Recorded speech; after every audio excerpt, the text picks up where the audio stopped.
We're incredibly grateful for your support. Before we begin today's tale, tell us, which city or country are you joining us from? We love connecting with our global audience. Now, let's dive into today's story. Chapter 1. Celebrations Rerouted. Dominic Foster stood in his kitchen, meticulously arranging 40 candles on the elaborate birthday cake he'd picked up from the high-end bakery downtown. His 40th birthday was supposed to be significant, a milestone worthy of celebration after years of grinding through 16-hour workdays to build his cybersecurity firm from nothing. The party had been his wife Adrienne's idea. "You deserve recognition," she'd insisted with that smile that still made his heart skip even after 15 years of marriage. Their modernist home in the hills overlooking Palo Alto was filling with guests, colleagues, friends, and family members who'd flown in specifically for the occasion. Dominic had always been a private person, but tonight he'd agreed to let his guard down. He straightened his custom-tailored jacket and prepared to join the gathering. Russell Hughes, his childhood friend and now COO of Foster Security Solutions, approached with 2 glasses of scotch. "The birthday boy hiding in the kitchen? That's not the Dom I know." Russell handed him a glass. The man who stared down the Ukrainian hackers last year wouldn't be nervous about a little attention. Dominic accepted the drink with a smirk. Different battlefield, different rules of engagement. Russell raised his glass. "To the most strategically brilliant bastard I know. You've earned this night." Their glasses clinked just as Adrienne entered the kitchen, radiant in her burgundy dress that hugged her athletic figure. At 38, she still turned heads wherever she went. Her dark hair was swept up elegantly, revealing the diamond earrings Dominic had given her for their anniversary. "There you are," she said, approaching Dominic with a quick kiss. "Everyone's waiting for the man of the hour." Her perfume, jasmine with undertones of vanilla, lingered as she pulled away, her green eyes bright with something Dominic couldn't quite identify. Excitement? Anticipation? "Just finishing the war preparations," Dominic replied, nodding toward the cake. Adrienne laughed and took his hand. Always the tactician. "Come on, General. Your troops await." As they entered the expansive living room with its floor-to-ceiling windows showcasing the twinkling city below, applause erupted. Dominic nodded appreciatively, uncomfortable with the attention but determined not to show it. He'd learned long ago that perception was everything. People respected strength, stability. He'd built his reputation and his company on that principle. The evening progressed smoothly. Dinner was served, stories were shared, and laughter filled the rooms. Dominic found himself actually enjoying the celebration until the moment Adrienne clinked her glass with a silver spoon, drawing everyone's attention. "I'd like to propose a toast," she announced, her voice carrying across the suddenly quiet room. "To my wonderful husband on his 40th birthday." She turned to face Dominic, her expression softening. "You've always supported my dreams, even when they seemed impossible." Something in her tone made Dominic's internal alarms activate. This wasn't going where he expected. "And now," Adrienne continued, her voice rising with excitement, "I have amazing news to share with everyone. After 3 rounds of interviews and what felt like a lifetime of waiting, I've been accepted into Stanford Law School's prestigious accelerated program." The room erupted in cheers and congratulations. Dominic maintained his smile, even as he felt something shift beneath his feet. This was the first he'd heard of any law school application, let alone Stanford. His wife of 15 years had kept this completely secret from him. "I couldn't have done it without a special mentor," Adrienne added, gesturing toward a tall, distinguished man with salt and pepper hair whom Dominic had been introduced to earlier as Dean Sullivan, apparently a recent friend of Adrienne's from her volunteer work. "Lawrence has been guiding me through the application process for months." Lawrence Sullivan raised his glass with a practiced smile. "Adrienne's brilliance made my job easy. Stanford Law is gaining an exceptional student." As guests swarmed Adrienne with questions and congratulations, Dominic found himself pushed to the periphery of his own birthday celebration. Someone dimmed the lights, and Russell wheeled in the birthday cake, but few people even noticed. The conversation had completely shifted to Adrienne's achievement and her upcoming academic journey. "When do classes start?" Dominic overheard someone ask. "Just 3 weeks," Adrienne replied excitedly. I'll be practically living in a library until then, trying to get ahead. 3 weeks. The time frame hit Dominic like a physical blow. They had a trip to Bora Bora planned in 2 weeks, a surprise he'd been arranging for months. As the evening wore on, Dominic found himself mechanically going through the motions, cutting the cake that few people actually ate, accepting belated birthday wishes that seemed like afterthoughts, and watching as his wife glowed under the attention she was receiving. Dean Sullivan remained close to her side, his hand occasionally touching her elbow or lower back in ways that struck Dominic as unnecessarily familiar. By midnight, most guests had departed, leaving behind empty glasses, scattered plates, and cake frosting ground into the imported Italian marble floor. Adrienne was still energetically chatting with her closest friends in the living room, while Dominic silently cleaned the kitchen. "Need help?" Russell asked, rolling up his sleeves. "I've got it," Dominic replied evenly, scrubbing at a particularly stubborn spot of frosting. Russell lowered his voice. "That was unexpected. Did you know about Stanford?" "What do you think?" Dominic's tone was neutral, but Russell knew him well enough to recognize the controlled anger beneath. "For what it's worth, I think it was shitty timing," Russell offered. Dominic simply nodded, continuing to scrub the floor. "Enjoy the rest of your evening, Russ. I'll see you at the office on Monday." After everyone left, Dominic finished cleaning while Adrienne showered upstairs. He didn't confront her that night. He didn't argue or demand explanations. Instead, he stored the leftover food, wiped down every surface, and packed away the barely touched birthday gifts. Then he made himself a final drink and stood at the window, staring out at the city lights, his mind working with the cold that had made him successful. By the time he finally went upstairs, Adrienne was already asleep, her face peaceful in the soft glow of the bedside lamp she'd left on for him. Dominic turned it off and lay in the darkness, wide awake, thinking about the months of secret applications, interviews, and meetings with Dean Sullivan that his wife had never mentioned. Something fundamental had shifted, and as Dominic finally drifted towards sleep in the early hours of the morning, one thought crystallized in his mind. Nothing would ever be the same again. Chapter 2. Morning Revelations. Dominic woke at precisely 5:30 a.m., as he did every morning regardless of the day's events. The space beside him was empty, the sheets cool to the touch. Adrienne had always been a late sleeper, especially on weekends. Her early absence was unusual. He found her in the home office, already dressed in yoga pants and a fitted tank top, surrounded by papers and frantically typing on her laptop. She looked up when he appeared in the doorway, offering a bright smile that didn't quite reach her eyes. "Morning. I made coffee," she said, gesturing toward a mug on the desk that was clearly her own. "Sorry about the mess. I'm trying to get organized for school. There's so much preliminary reading." Dominic leaned against the doorframe, studying his wife with newfound detachment. "Stanford Law. That's quite an achievement." "I know. I still can't believe it myself," Adrienne replied, her focus returning to the screen. "Lawrence says the accelerated program is brutal, but he thinks I have what it takes."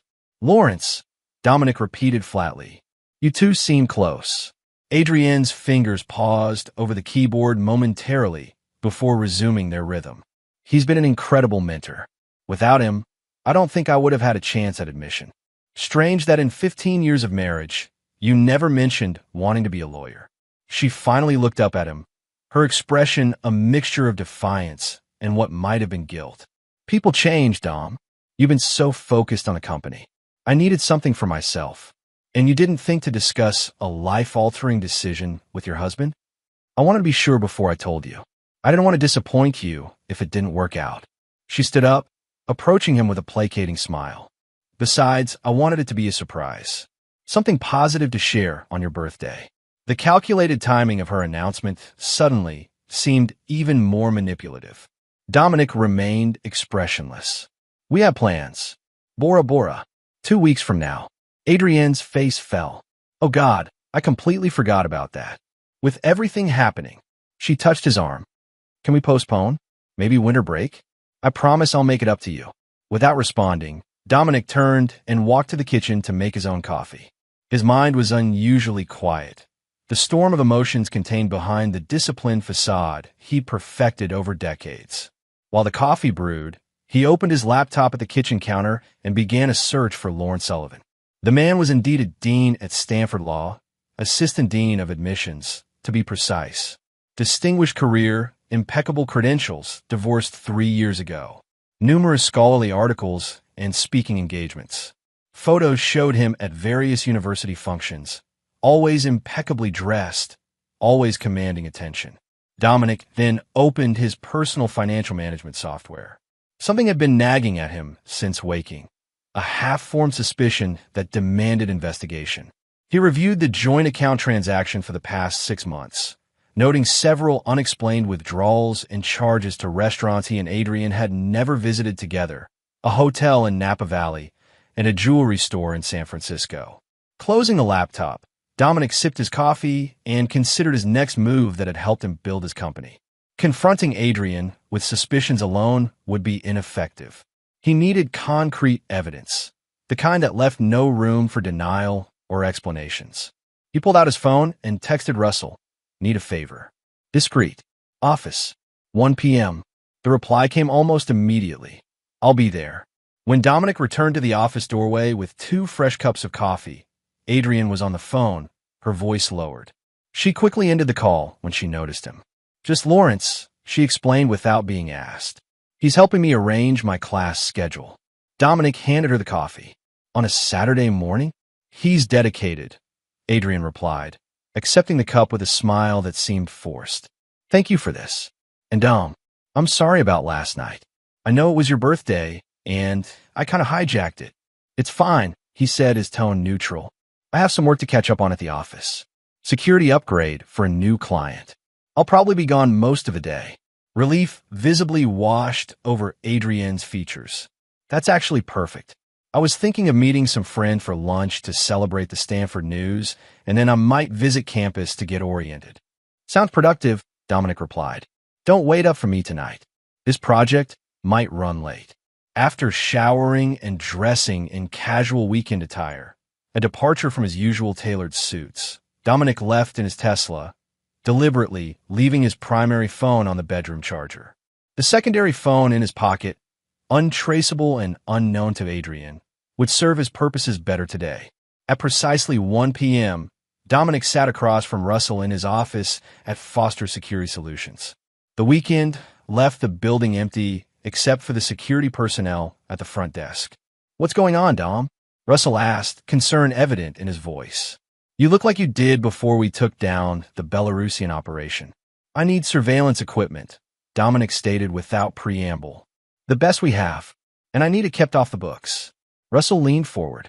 "Are we talking about a client?" "We're talking about my wife," Dominic replied coldly.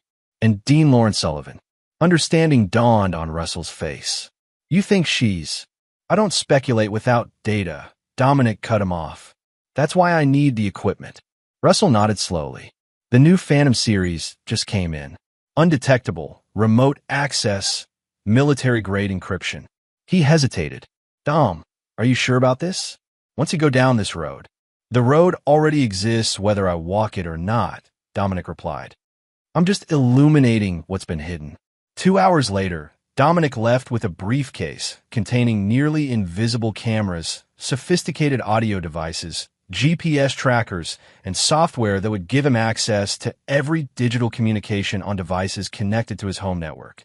By the time Adrian returned home that evening, the house had been transformed into an invisible web of surveillance. Cameras monitored key areas, software had been installed on their shared devices, and Dominic had gained access to her location data, text messages, and emails. He watched from his downtown hotel room as Adrian moved through their house on his laptop screen. She made several phone calls, all to the same number. Dominic recorded each conversation, his expression unchanging as his suspicions were confirmed one by one. He didn't suspect anything, Adrian said into her phone, her voice clear through his high-tech equipment. "I feel terrible about the Bora Bora trip, though." A male voice, unmistakably Dean Sullivan's, responded, "It's better this way, Addie. Clean break once you're officially enrolled. The faculty housing I arranged for you is nearly ready. What if he fights the divorce?" Adrian asked, her voice smaller now. He won't once we present the terms. Your lawyer has everything prepared. Remember, with what we have, he'll want this to be quick and quiet. Dominic's face remained impassive as he listened to them discuss assets, timelines, and strategies. Only the slight tightening of his jaw betrayed any emotion.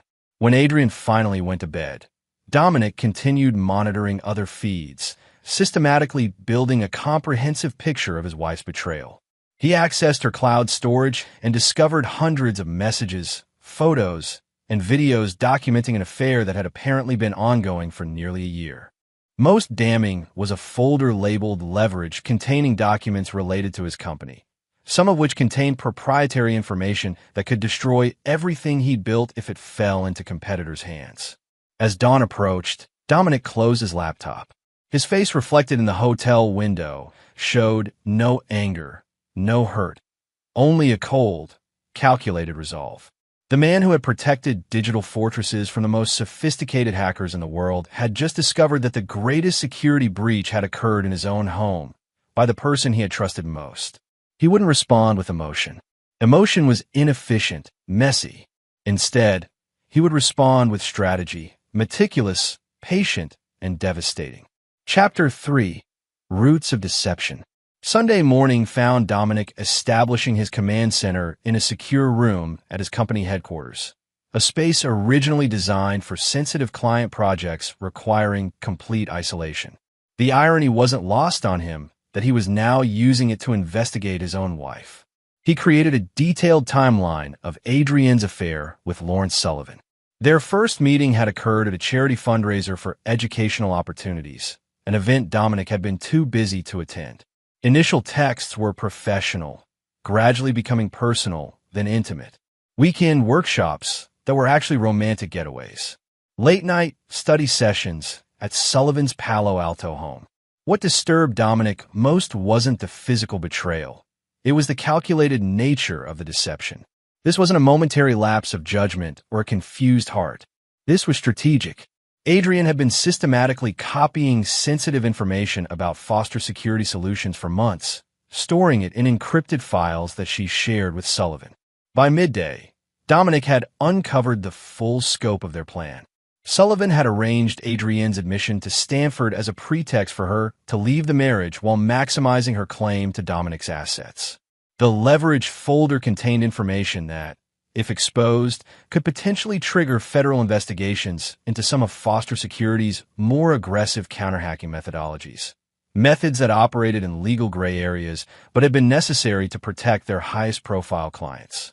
Dominic leaned back in his chair, absorbing this information without visibly reacting. Then he reached for his phone and made a call. "Patricia? It's Dominic Foster. I need to see you immediately. It's an emergency." Patricia Windsor had been Dominic's personal attorney since before he founded his company. At 62, she was a legal shark who had never lost a case and who valued loyalty above all else. Her weekend home in Woodside was only 30 minutes away. When Dominic arrived, Patricia was waiting in her home office, her silver hair pulled back in a severe bun, her penetrating blue eyes missing nothing as she evaluated his composed demeanor. "You look too calm for a man who called with an emergency," she observed, gesturing for him to sit. "The facade of calm is often necessary in crisis," Dominic replied, taking a seat across from her enormous antique desk. For the next hour, Dominic presented the evidence he had gathered, speaking with clinical detachment, as if discussing a security breach at a client's company rather than the implosion of his marriage. Patricia listened without interruption, taking occasional notes.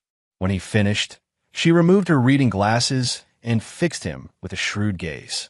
"They've underestimated you," she said finally. "A common mistake your adversaries make, as I recall from our previous legal battles." "They have," Dominic agreed, "and I intend to leverage that miscalculation."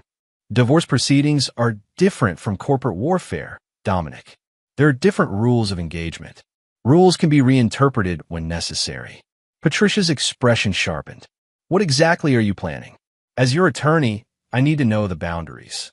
"I'm planning to dismantle their entire strategy piece by piece," Dominic replied.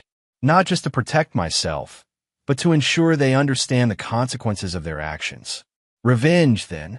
Justice, Dominic corrected, with appropriate penalties for the offense.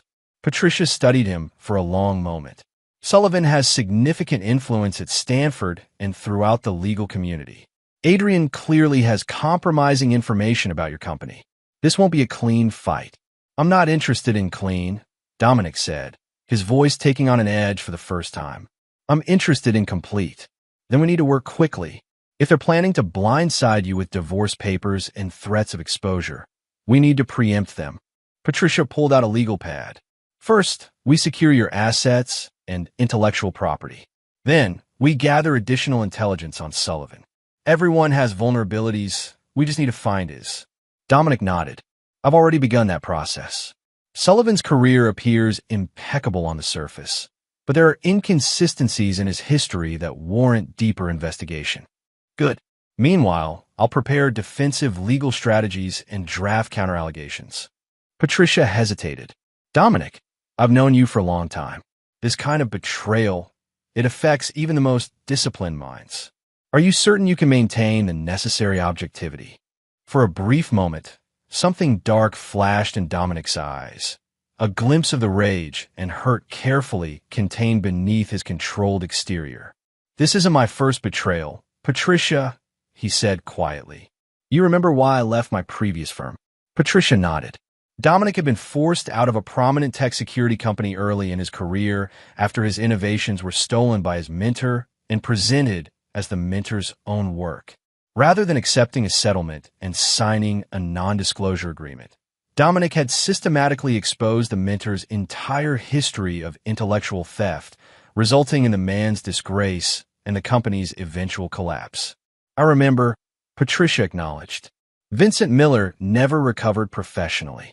Or personally, Dominic added without emotion. Betrayal has consequences. As Dominic drove back to his hotel, he reviewed his conversation with Patricia while simultaneously planning his next moves. He needed to understand the full extent of what he was facing, and that required learning more about Lawrence Sullivan's background. The official biography listed on Stanford's website painted the picture of academic excellence and steady career progression. Born in Massachusetts to educated parents, Phillips Exeter Academy, Yale undergraduate, Harvard Law, clerkship with a federal judge, private practice at a prestigious firm, then transitioned to academia. Distinguished papers, speaking engagements, advisory positions. A seemingly flawless professional trajectory. But Dominic hadn't built his cybersecurity empire by accepting surface narratives. Everyone had secrets, areas of vulnerability that could be exploited when necessary. Sullivan would be no exception. Back in his hotel room, Dominic initiated a comprehensive background investigation using resources that weren't available to the general public. His company had developed sophisticated tools for vetting potential employees and identifying security risks.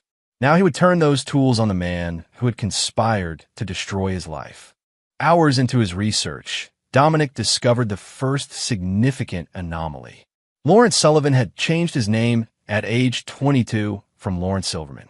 Further digging revealed sealed juvenile records in Massachusetts and a mysterious 2-year gap in his history before he emerged at Yale.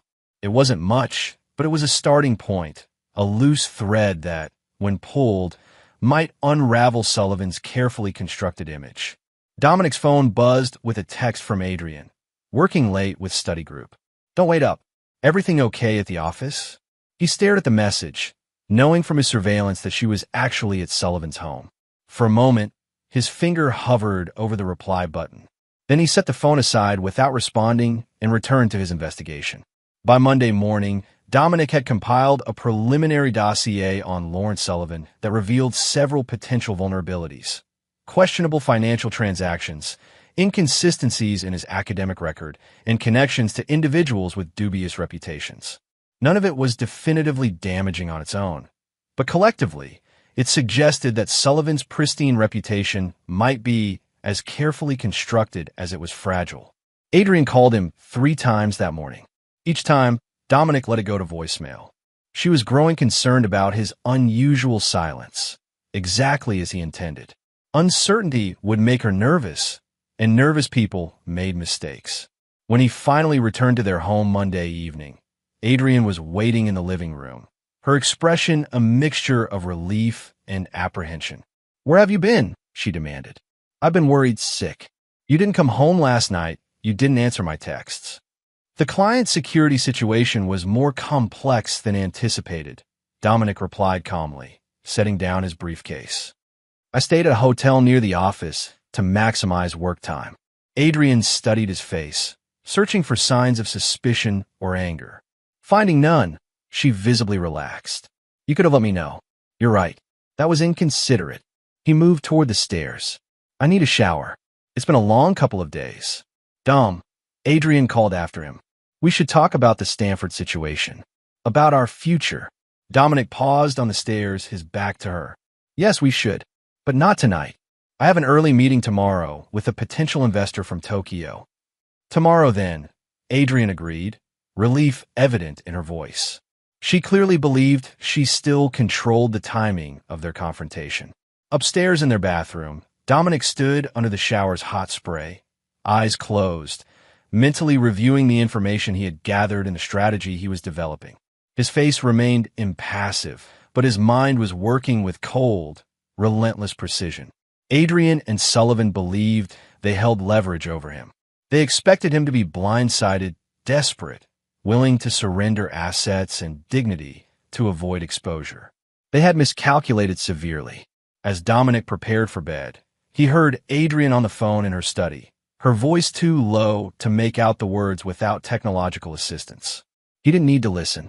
He already knew she was updating Sullivan, reassuring him that Dominic suspected nothing, that their plan remained on track. Let them believe that, Dominic thought as he lay in the darkness beside his sleeping wife. Let them believe they were the predators until the moment they realized they were the prey. Chapter 4. Countermeasures. Tuesday morning arrived with the familiar rhythm of domestic routine. Coffee brewing, shower running, the rustle of clothes being selected for the day. Dominic moved through these motions while his mind operated on multiple strategic levels. Adrian seemed particularly attentive, preparing his favorite breakfast and inquiring about his schedule with unusual interest. Her behavior confirmed what Dominic already knew. She was setting the stage for their talk later that day. "I'll try to be home by 7, Dominic told her as he prepared to leave. "We can have that discussion then."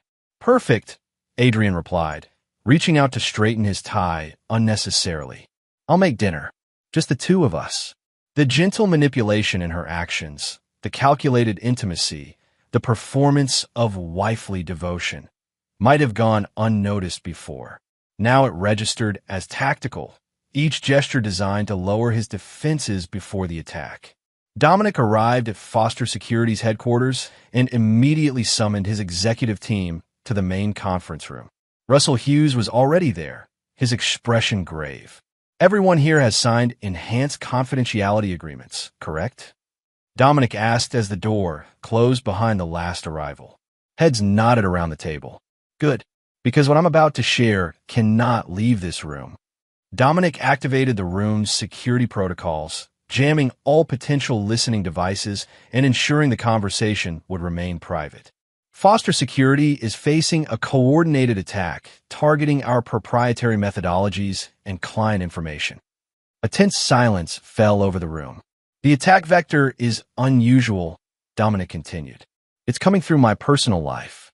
Without emotion, he outlined the situation with Adrian and Sullivan, presenting it as a security breach rather than a personal betrayal. "Jesus, Dom," breathed Eliza Morgan, their chief legal officer. "Have you confronted them?" "That would be premature," Dominic replied. "Currently, they believe their operation remains undetected, which gives us a tactical advantage." For the next hour, they developed a comprehensive counter-strategy.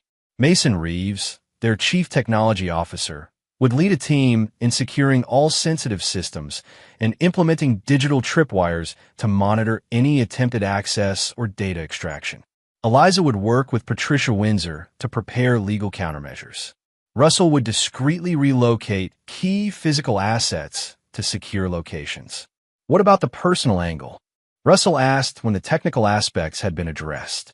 "How are you handling that?" "That's my responsibility," Dominic answered. I'll manage the direct engagement with the hostile actors. The clinical terminology wasn't lost on his team, who exchanged concerned glances. Dom, Eliza said carefully, this isn't just a security incident. This is your wife. Was my wife, Dominic corrected, his voice devoid of emotion. Now, she's a security liability being managed accordingly. After the meeting, Dominic retreated to his office where Patricia Windsor was waiting, sleek leather portfolio in hand. I've completed the preliminary investigation into Sullivan's background, she reported. Your instincts were correct. The name change was just the beginning. Patricia laid out a series of documents revealing that Lawrence Silverman had been involved in a serious scandal at his Massachusetts prep school, something involving a female teacher that had been carefully buried through family connections and financial arrangements. His father was a federal judge, Patricia explained. Pulled strings to have the record sealed, facilitated the name change, and smoothed the path to Yale. But the pattern continued. There have been at least 3 settlements with female students or junior colleagues over the years. All hushed up, all paid through an offshore account traced back to a foundation his father established. A predator hiding behind academic prestige, Dominic observed dispassionately. Precisely. And Adrian may not be the first faculty wife he's targeted. I found references to a similar situation at Princeton 5 years ago. Patricia hesitated. There's something else. Sullivan appears to be living well beyond his means. The beachfront property in Malibu, the vacation home in Aspen, the collection of rare books valued at over $4 million. None of it aligns with his academic salary. Source of funds. Still tracing that.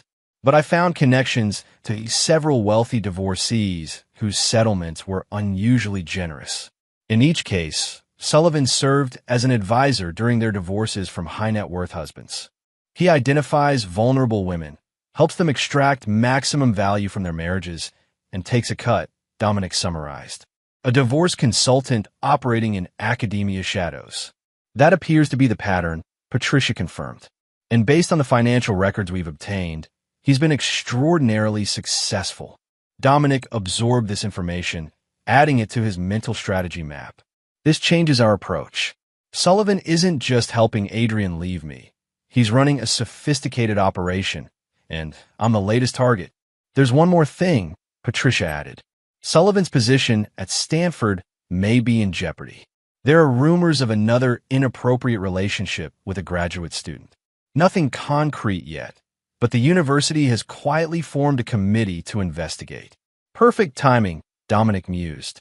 He needs a significant financial infusion and a distraction from the investigation. I'm meant to provide both. Patricia watched him carefully. What are you planning, Dominic? A strategic reversal, he replied. They've been setting a trap for me. I'm going to redirect it back to them. By late afternoon, Dominic had refined his counter-strategy. The first phase involved digital manipulation, subtle alterations to the leverage files Adrian had collected, introducing plausible yet fundamentally incorrect information that would undermine any attempt to use them against him. The second phase targeted Sullivan directly.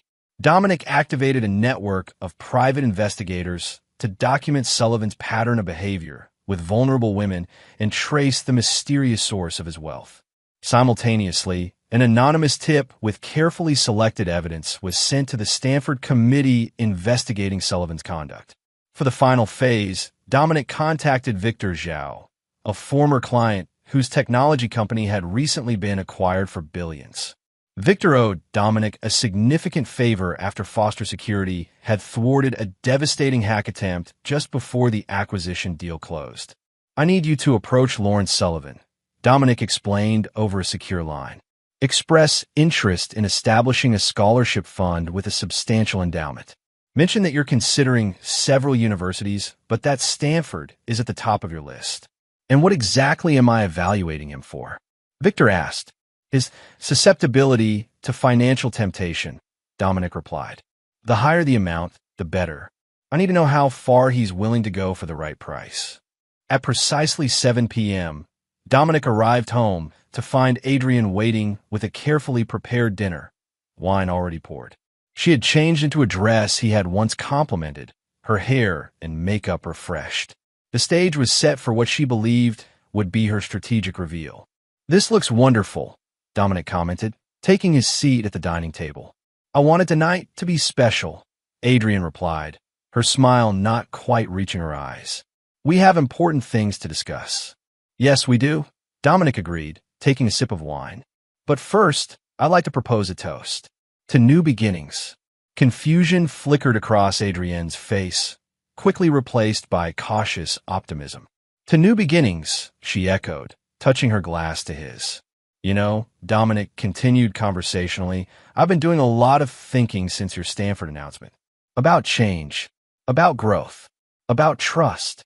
Adrienne set down her fork. "Di, please," he interrupted gently. "Let me finish. I realized something important." He paused, holding her gaze. "Nothing is ever quite what it appears to be. Wouldn't you agree, Adrienne? Or do you prefer Addie now? That's what Lawrence calls you, isn't it?" The color drained from Adrienne's face. "What are you talking about?" With deliberate calm, Dominic removed his phone from his pocket, placed it on the table, and played an audio recording of Adrienne and Sullivan discussing their plans for the divorce. "You've been busy," Dominic observed as Adrienne's expression shifted from shock to fear. "Law school applications, affair management, corporate espionage, quite the ambitious schedule." "Dom, I can explain." "No need." He cut her off, his voice remaining eerily calm. "Your explanation is already documented in considerable detail. The only question that remains is what happens next." Adrienne's shock was quickly replaced by calculation, a rapid assessment of options and leverage points. "Those files I gathered," she said, her voice steadying. "They could create serious problems for you. For the company." "You mean these files?" Dominic opened his laptop and displayed the folder she had compiled. "Interesting reading. Though I'm afraid some of the more sensitive information may have been corrupted. Digital storage can be so unreliable." Understanding dawned in Adrienne's eyes. "You've altered them." "I've corrected them," Dominic countered. "The original information was inaccurate." "It doesn't matter," Adrienne replied, regaining some confidence. "Lawrence has connections throughout the legal community. One way or another, we can make this very difficult for you." "Lawrence Sullivan. Or should I say, Lawrence Silverman." Dominic watched as uncertainty crept back into her expression. "Did he tell you about his history with female students? The settlements? The sealed records from his youth? Or about the Stanford committee currently investigating his conduct?" Adrienne's composure faltered. "You're making that up." "Am I?" Dominic slid a folder across the table. "Perhaps you should review this before proceeding with your plans. It makes for enlightening reading about your mentor." As Adrienne flipped through the documents, her face registered increasing distress. "This can't be right. He would have told me. The same way you told me about your law school applications." Dominic stood up. "I'll be staying elsewhere for the time being. You have 48 hours to reconsider your position before I proceed with my response to your actions." "What does that mean?" Adrienne demanded, a note of panic entering her voice. "It means you have a choice to make," Dominic replied, moving toward the door. "The consequences of that choice will be proportional to the decisions you've already made. You can't just walk away from 15 years of marriage." Dominic paused at the doorway. "I'm not walking away from our marriage, Adrienne. You ended at the moment you began working with Sullivan to destroy me." His voice remained calm, but his eyes had turned to ice. "I'm simply ensuring appropriate accountability for that decision." As he left the house, Dominic knew Adrienne would immediately contact Sullivan. Their plans were unraveling, and they would be desperate to re-establish control of the situation. That desperation was a vulnerability he intended to exploit. Back in his hotel room, Dominic received a call from Victor Zhao. "Sullivan took the bait," Victor reported. "When I mentioned a potential $20 million endowment, he suggested we discuss it further over dinner at his house. He was particularly interested when I mentioned my recent divorce and the substantial settlement my ex-wife received." "Excellent," Dominic replied. "Accept the dinner invitation. Record everything." Another piece of the counter-strategy was falling into place. Sullivan's pattern of targeting wealthy individuals going through divorces would be documented with irrefutable evidence. The predator was walking directly into Dominic's trap, unaware that the dynamic had fundamentally shifted. Dominic's phone buzzed repeatedly with calls and messages from Adrian, all of which he ignored. Let her anxiety build. Let her wonder what he knew and what he planned to do with that knowledge. The first phase of his counter-strategy was complete. Adrian and Sullivan now understood they had lost the element of surprise. The leverage they believed they possessed had been neutralized. Now, they would be forced to react to his initiatives rather than executing their original plan. As Dominic prepared for bed, his phone lit up with a final text from Adrian. "We need to talk. This isn't what you think." He read it without expression, then turned off the phone. The time for talking had passed. Now was the time for action, deliberate, calculated, and uncompromising. Chapter 5, Tactical Advantage. Wednesday morning brought a flurry of activity. Dominic arrived at Foster Security Headquarters before dawn, reviewing surveillance reports that confirmed his predictions. Adrian had spent hours on the phone with Sullivan after Dominic's departure, followed by a late-night meeting at Sullivan's home that had extended until 3 a.m. The security team had made significant progress securing the company's systems and implementing protocols to track any attempted data extraction or unauthorized access. Mason Reeves reported that Adrian had already tried to remotely access several sensitive folders, triggering silent alarms. "She's getting sloppy," Mason observed, using her known devices, not even attempting to mask her IP address. "Desperation erodes caution," Dominic replied. "Continue monitoring. Document everything." By mid-morning, Patricia Windsor arrived with updates on the legal front. "Stanford's investigating committee has received our anonymous tip and expanded their inquiry. 3 former students have already come forward with allegations against Sullivan after being contacted by the committee. And the financial investigation, bearing fruit," Patricia confirmed. "We've traced several large payments from divorce settlements to offshore accounts controlled by Sullivan. In at least 2 cases, the ex-husbands were clients of yours. Men whose cybersecurity systems Sullivan helped compromise through their wives." This new information clarified Sullivan's strategy further. He didn't just target wealthy men for financial gain. He specifically targeted men with valuable intellectual property or sensitive information that could be leveraged during divorce proceedings. He's been using the wives as access points, Dominic realized, getting them to gather information that gives him leverage, then taking a percentage of the inflated settlements. "Exactly," Patricia agreed. "And based on the financial trails, he's accumulated over $30 million through this method in the past decade." "That ends now," Dominic said with quiet intensity. At noon, Dominic received a call from an unknown number. It was Lawrence Sullivan. "Mr. Foster," Sullivan began, his voice carrying the practiced authority of academia. "I think it's time we spoke directly." "I agree," Dominic replied evenly. "Your behavior is causing Adrian considerable distress. She's worried about you." "Is she?" Dominic's tone remained neutral. "That seems inconsistent with her recent activities." A pause. "I understand you're upset.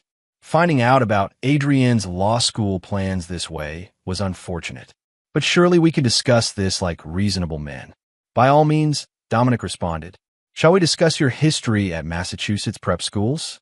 Your sealed juvenile records? The settlements with female students? Or perhaps your methods of extracting funds from my former clients' divorces?" The silence on the other end of the line extended for several seconds. "I see Adrian was right about your paranoia," Sullivan finally said, his tone shifting to condescension. "These conspiracy theories are concerning, Dominic. Perhaps you should speak with someone professionally." "Gaslighting. An interesting choice." Dominic's voice remained eerily calm.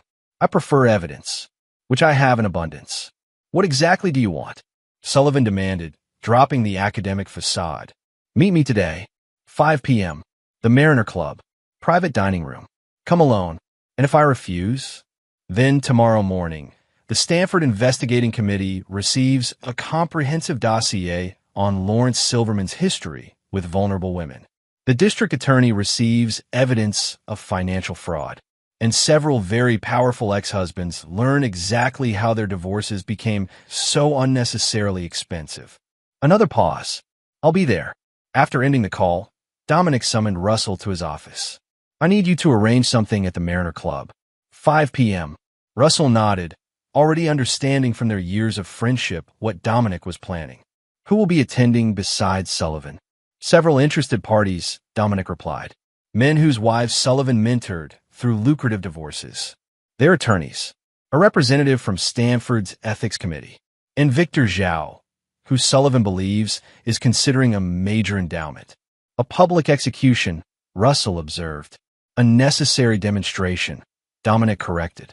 Sullivan operates by isolating his targets. Today, he'll understand what it means to be the isolated one. At 3 p.m., Dominic received a text from Adrian. Lawrence told me about your meeting. I'm coming too. He didn't respond, but made a note to have security admit her. Her presence would add a useful dimension to the encounter. The Mariner Club occupied the top 2 floors of a downtown high-rise, its membership restricted to the Bay Area's most influential figures. The private dining room Dominic had reserved offered panoramic views of the city and bay beyond, the afternoon sun casting everything in golden light as he arrived early to ensure the arrangements were perfect. By 4:45, the other attendees had begun to arrive, 5 distinguished men whose divorces had been unusually costly, each accompanied by their attorney. A severe-looking woman from Stanford's Ethics Committee, and Victor Zhao, who nodded discreetly to Dominic as he entered. At precisely 5 o'clock, Lawrence Sullivan stepped off the elevator, his confident stride faltering slightly as he registered the unexpected assembly. Adrian emerged moments later, her expression shifting from determination to confusion as she surveyed the gathering. "What is this?" Sullivan demanded as Dominic approached. "A convergence of interests," Dominic replied calmly. "People who share a common connection to your professional activities." Sullivan's eyes darted around the room, recognition dawning as he identified several faces. "This is completely inappropriate. Whatever you think you're doing, please," Dominic gestured toward the main table. "Have a seat. We have much to discuss." For the next hour, Dominic presented evidence of Sullivan's pattern of behavior, identifying wealthy men with valuable intellectual property, cultivating relationships with their wives, facilitating divorces while maximizing settlements through leveraged information, and taking substantial payments through offshore accounts. Each piece of evidence was projected onto a large screen, with copies distributed to all attendees. Sullivan's attempts to interrupt or dismiss the allegations were met with cold stares from the assembled group, many of whom were seeing the full picture of how they had been manipulated for the first time.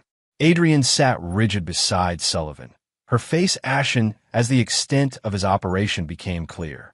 When Dominic played recordings of Sullivan discussing her case with other women he was mentoring, comparing potential settlement amounts and his expected percentages, she visibly recoiled. "You told me I was special," she whispered to Sullivan, "that this was about us." Sullivan ignored her, his attention fixed on salvaging the situation. "These are serious allegations, Mr. Foster, potentially libelous without proper context." "The context is quite clear," Dominic replied, "and libel requires falsehood. Everything presented here is meticulously documented and verified." He turned to address the room.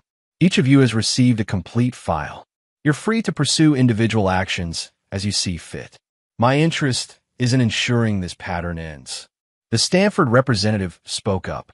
"Mr. Sullivan, in light of this information, the university will be expanding its investigation. I must ask you to surrender your university credentials and vacate campus housing pending the outcome." Victor Zhao added with calculated timing, "And I believe I'll be directing my endowment elsewhere. Harvard, perhaps." As the meeting concluded, the attendees departed one by one, many stopping to speak quietly with Dominic on their way out. Sullivan sat motionless at the table, his academic persona stripped away, revealing the calculating predator beneath. Adrian approached Dominic as he gathered his materials. "You orchestrated all of this," she said, her voice a mixture of anger and something like reluctant admiration. "You destroyed him in a single afternoon." "He destroyed himself," Dominic corrected. "I merely ensured accountability." "And what about me?" she asked. "Is this elaborate humiliation your idea of accountability for my actions?" Dominic regarded her dispassionately. This wasn't about you, Adrian. It was about stopping a predator who has harmed multiple families. Your situation will be addressed separately. Our situation, she corrected. We're still married. Technically, Dominic agreed, though I think we both know that's a temporary condition. He closed his briefcase. I'll have Patricia contact you tomorrow to discuss terms. As Dominic left the Mariner Club, he felt no satisfaction, no vindication, only a cold certainty that he had taken the necessary steps to neutralize a threat. Sullivan had been exposed and would face consequences from multiple directions. The professional, financial, and legal repercussions would be severe and lasting. Phase 2 of his counter-strategy was complete. Now it was time to address the personal betrayal, the dissolution of his marriage, and the rebuilding of his life without Adrian. Back at his hotel, Dominic found an unexpected visitor waiting in the lobby. Lydia Foster, his younger sister, rose from a plush chair as he approached, her expression concerned. Russell called me, she explained, embracing him briefly. Said you might need family right now, even if you wouldn't admit it. Dominic's carefully maintained facade cracked slightly at his sister's presence. Lydia was the only person who truly understood his history. The childhood traumas that had shaped his approach to betrayal, the painful lessons about trust that had informed his worldview.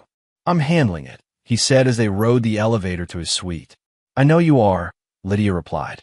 You always handle everything. That's what worries me. Inside the suite, Dominic poured them both drinks and gave Lydia a condensed version of recent events. She listened without interruption, her expressive face registering shock, anger, and sorrow as the story unfolded. So what happens now? She asked when he finished. The divorce proceeds. Foster Security recovers from the attempted data breach. Life continues. Lydia studied her brother's impassive expression. And what about you, Dom? Not the company, not the legal proceedings, you. How are you processing this? For the first time since discovering Adrienne's betrayal, Dominic allowed himself to acknowledge the personal impact.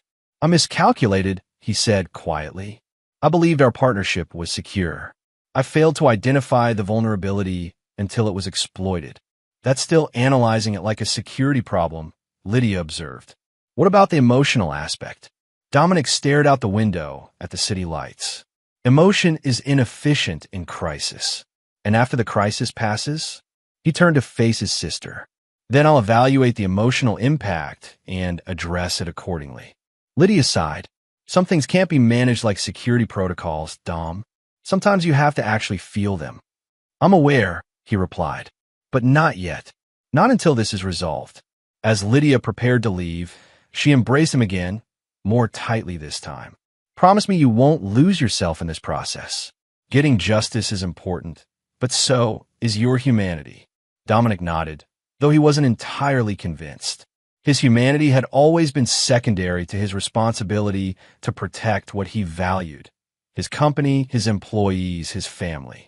Adrian had threatened all of it. Addressing the threat took precedence over processing his feelings about her betrayal.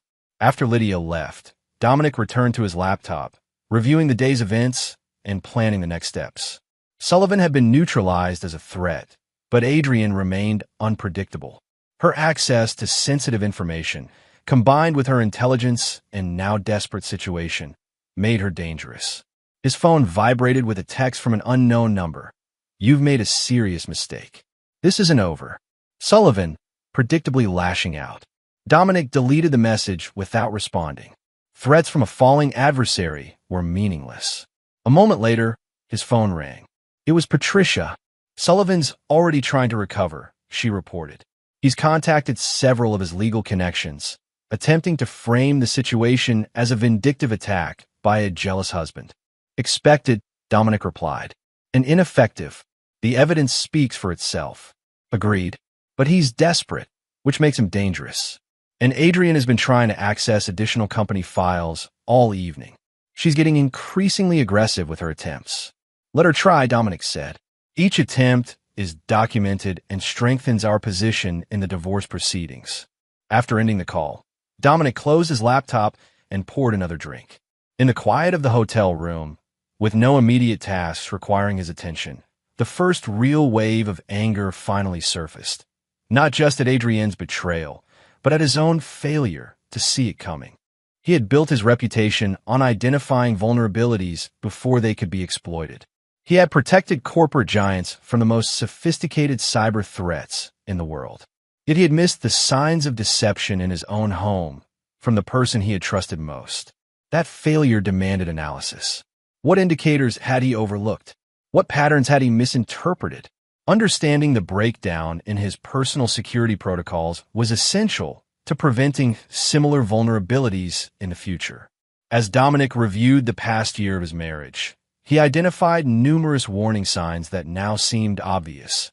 Adrienne's increasing criticism of his work hours, her sudden interest in volunteering at university events, the gradual withdrawal of physical affection, the unexplained absences attributed to book club or charity planning.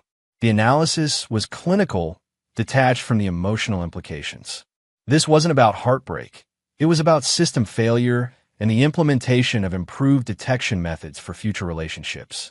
By midnight, Dominic had drafted comprehensive plans for the next phase of his counter-strategy. The divorce would proceed quickly, with terms that protected his company while offering Adrienne enough financial support to make a protracted legal battle unattractive. Sullivan would be systematically removed from any position of academic influence through coordinated pressure from multiple directions: legal, financial, and reputational.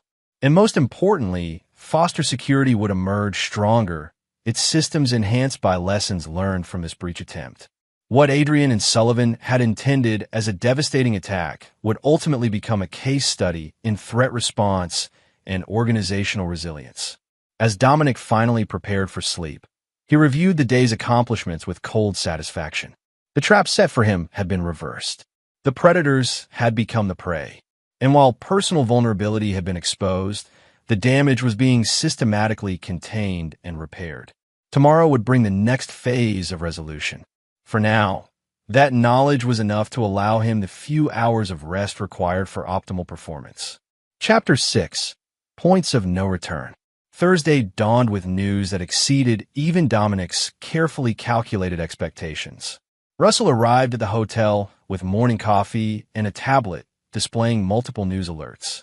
Stanford placed Sullivan on immediate administrative leave pending investigation, he reported as Dominic scanned the headlines. And it gets better. 2 more universities where he previously worked have opened investigations into his conduct there. The dam is broken. Dominic nodded, accepting the coffee. And Adrienne checked into the Four Seasons around midnight. Used your joint credit card. Ordered room service and a bottle of Dom Perignon. Russell raised an eyebrow. Stress shopping or a celebration? Last hurrah, Dominic replied. She knows access to those funds, and soon. The elevator pinged, and Patricia Windsor emerged, immaculate as always in a charcoal suit, leather portfolio tucked under one arm. Good, you're both here, she said briskly. We have developments. Inside Dominic's suite, Patricia laid out the latest information. Sullivan had hired Gregory Palmer, a high-profile attorney known for representing disgraced executives and academic figures. Palmer had already reached out, suggesting a private resolution that would benefit all parties. He's looking for a buyout, Patricia translated. Sullivan wants you to pay him to go away quietly. Predictable, Dominic observed. Decline the offer. Remind Palmer that attempting to extract payment could constitute extortion under the circumstances. Patricia nodded. Already done. Now about Adrienne. She called my office this morning, quite distressed. Apparently, her acceptance to Stanford Law has been rescinded pending review of her application process. A faint smile touched Dominic's lips. The committee works quickly. She blames you, of course, Patricia continued. Threatened various forms of retaliation. I reminded her that such threats would be noted in our ongoing documentation. And her response? Incoherent rage followed by tactical retreat. She'll contact us when she's ready to be reasonable. Patricia's tone made clear her assessment of that possibility. Dominic turned to Russell. Security status at the house. All systems operational. She hasn't returned there since checking into the hotel.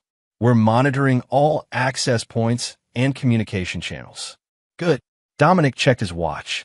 I have a company leadership meeting in 30 minutes. We need to address the operational impacts directly.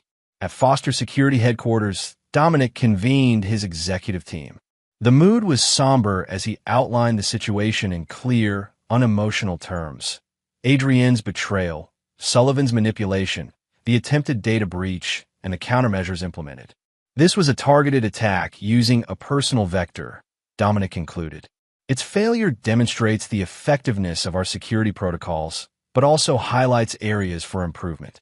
We will use this experience to enhance our defenses against similar threats in the future. Eliza Morgan, the chief legal officer, spoke first. The team is with you, Dom, but we need to understand the potential fallout. Could this affect client confidence? Regulatory scrutiny? Valid concerns, Dominic acknowledged. We've already initiated proactive outreach to key clients, framing this as a sophisticated attack that our systems successfully repelled. Regulatory bodies have been updated on the breach attempt through appropriate channels, with emphasis on our rapid response and containment. Mason Reeves raised his hand. What about the personal aspect? The media will eat this up if it leaks. Tech security guru's wife tries to hack his company. The divorce proceedings will include strict confidentiality provisions, Dominic replied. All parties have significant incentive to maintain privacy. Nevertheless, our PR team has prepared response strategies for various disclosure scenarios. The meeting continued with detailed technical discussions of security enhancements and procedural adjustments. Throughout, Dominic maintained his characteristic composure, addressing each concern and strategic clarity. Only Russell, watching his friend closely, noticed the subtle indicators of strain, the occasional tightening around Dominic's eyes, the almost imperceptible tension in his shoulders when Adrienne's name was mentioned. After the meeting, Russell followed Dominic back to his office. You know you don't have to do this alone, he said, closing the door behind them. The company is secure. The legal situation is under control. Maybe take a few days. Process what's happened. Dominic shook his head. Processing can wait. Resolution cannot. Dom. I appreciate the concern. Dominic cut him off, his tone softening slightly. But this isn't the time for introspection. Every hour that passes without definitive action increases the risk of unexpected variables. Russell sighed, recognizing the futility of pushing further. At least tell me you're eating something besides room service and conference room sandwiches. A ghost of a smile crossed Dominic's face. Lydia's bringing dinner tonight. Good. Someone needs to make sure you remember you're human. By mid-afternoon, Patricia returned with updates on the divorce proceedings. We've drafted the initial filing with terms that protect your essential interests while offering Adrienne a reasonable settlement. Enough to start her new life, but not enough to fund potential retribution. Dominic reviewed the documents carefully. The terms were precisely as he had specified.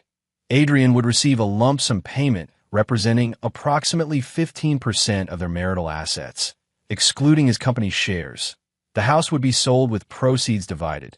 Personal property would be allocated according to a detailed inventory, and all parties would be bound by comprehensive non-disclosure agreements. The financial terms are less generous than California law typically dictates, Patricia noted.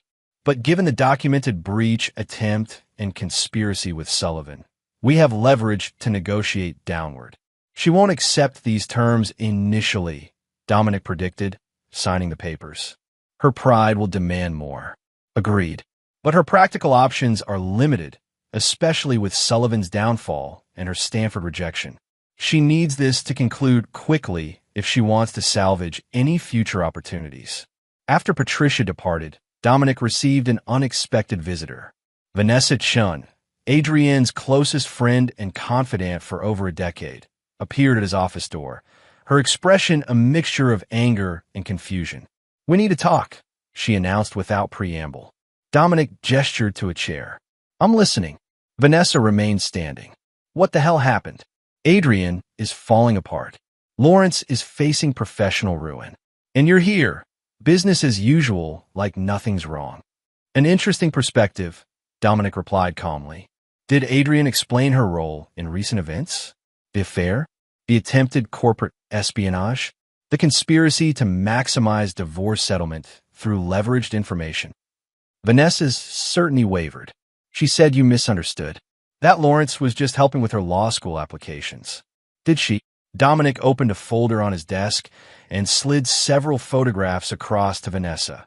Images of Adrian and Sullivan in intimate situations spanning months, documented by Dominic's surveillance operation. Vanessa stared at the photos, her expression shifting from disbelief to realization. "She lied to me," she whispered.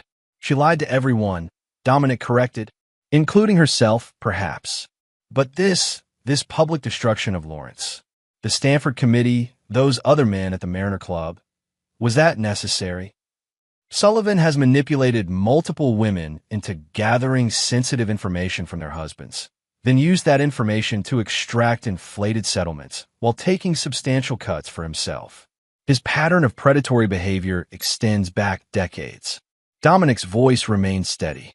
"So yes, the public reckoning was necessary, not just for my situation, but for all the others affected by his operations." Vanessa sank into the chair, visibly processing this new information. "I encouraged her, to apply to law school. I thought she seemed unfulfilled, restless. I never imagined." "You couldn't have known," Dominic said, his tone softening slightly. "Sullivan is skilled at identifying vulnerabilities and exploiting them. What happens now? The divorce proceeds. Adrian receives a settlement that allows her to move forward with her life. Sullivan faces the consequences of his actions through multiple institutional investigations and potential legal proceedings." Vanessa studied him with new understanding. "And you? What do you get from all this besides revenge?" "Resolution," Dominic replied. "The elimination of a security threat. Protection of what I've built. That's very clinical." "It's necessary," Dominic countered. "Emotion clouds judgment. This situation requires clarity." After Vanessa left, Dominic returned to his work, reviewing company operations and security protocols with his characteristic focus. The conversation had been unexpected, but potentially useful. Vanessa would likely share her new understanding with other members of their social circle, helping to shape the narrative around the divorce in ways that aligned with Dominic's preferred outcomes. The controlled management of information flow was critical in situations like this.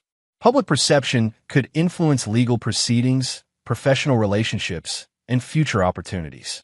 By ensuring key individuals received accurate accounts of events, Dominic was establishing a foundation of credibility that would withstand inevitable attempts by Adrian or Sullivan to reframe the narrative. Late that afternoon, Dominic received word that Adrian had been seen entering their home, accompanied by two women he didn't recognize. Security footage showed them systematically collecting items throughout the house: clothing, jewelry, personal documents, and framed photographs. Dominic watched the footage dispassionately. The physical objects meant little to him. What mattered were the digital assets, intellectual property, and financial resources, all of which had been secured against unauthorized access. As evening approached, Dominic left the office and returned to his hotel, where Lydia was waiting with dinner as promised. She had prepared his favorite meal from childhood, a simple pasta dish their mother had made on special occasions. "You look exhausted," she observed as they ate. "Functioning within acceptable parameters," Dominic replied. Lydia rolled her eyes. "Only you would describe your well-being like a system status report." For the first time in days, Dominic felt something close to amusement. "Old habits." "Dom," Lydia said, her expression turning serious. "What's the end game here?" "You've neutralized Sullivan. The divorce is proceeding. The company is secure. What more are you looking for?" Dominic considered the question carefully. "Comprehensive resolution. Sullivan's academic career is effectively over, but his underlying operation may continue in different forms. Adrian still possesses knowledge that could be harmful if leveraged properly. The threat has been contained, but not eliminated. And does elimination of the threat include elimination of your feelings about what happened?" Dominic's expression remained impassive. "Feelings are irrelevant to the operational requirements." "Bullshit," Lydia said bluntly. "I know you, remember? The little boy who cried for weeks when dad left. The teenager who punched a wall when your first girlfriend cheated. The man who still visits mom's grave every month with fresh flowers. You feel things deeply, Dom. You just hide it better than most. For a moment, the carefully maintained facade cracked, revealing a glimpse of the pain beneath. What would you have me do, Lydia? Break down? Rage? Beg her to explain why 15 years meant nothing. Maybe not those exact things, Lydia replied gently, but something human, something that acknowledges the loss. Dominic stared at his half-eaten dinner. I can't afford that luxury yet. Not until this is finished. And when will it be finished? When Sullivan loses his career. When Adrian signs the divorce papers. When everyone who betrayed you has suffered sufficiently. Where does it end? Before Dominic could answer, his phone rang. Patricia Windsor calling with urgent news. Sullivan's attorney contacted me with a revised proposal, she reported. Sullivan offers to leave academia permanently, relocate out of state, and sever all contact with Adrian in exchange for a confidential financial settlement. He's still looking for a payout, Dominic observed. Decline. There's more, Patricia continued. Adrian has separately reached out through a new attorney, Caroline Winters. She's indicated willingness to accept our proposed settlement terms with minor modifications if we can conclude things quickly and discreetly. This was unexpected. Dominic had anticipated more resistance, more negotiation. What modifications? Additional personal property allocations, accelerated timeline, and a mutual non-disparagement clause with financial penalties for violations. Reasonable, Dominic acknowledged. Draft the revised agreement for my review. After ending the call, Dominic turned back to Lydia, who had been listening to his side of the conversation with concern. It's nearly over, he told her. Adrian is accepting the settlement terms. Sullivan is seeking an exit strategy. And then what? Lydia pressed. What comes after the victory? Dominic had no immediate answer. For days, his focus had been exclusively on neutralizing threats and securing his company's future. The prospect of resolution brought with it an unexpected emptiness, a void where purpose had been. I don't know, he admitted finally. I haven't thought that far ahead. Lydia reached across the table to squeeze his hand. That's okay. You don't have to know yet. Just promise me you'll give yourself permission to feel whatever comes next, instead of analyzing it like a security protocol. After Lydia left, Dominic stood at the hotel window, watching the city lights below. The events of the past days had unfolded with a precision that should have brought satisfaction. Sullivan's career was in ruins. Adrian was accepting defeat.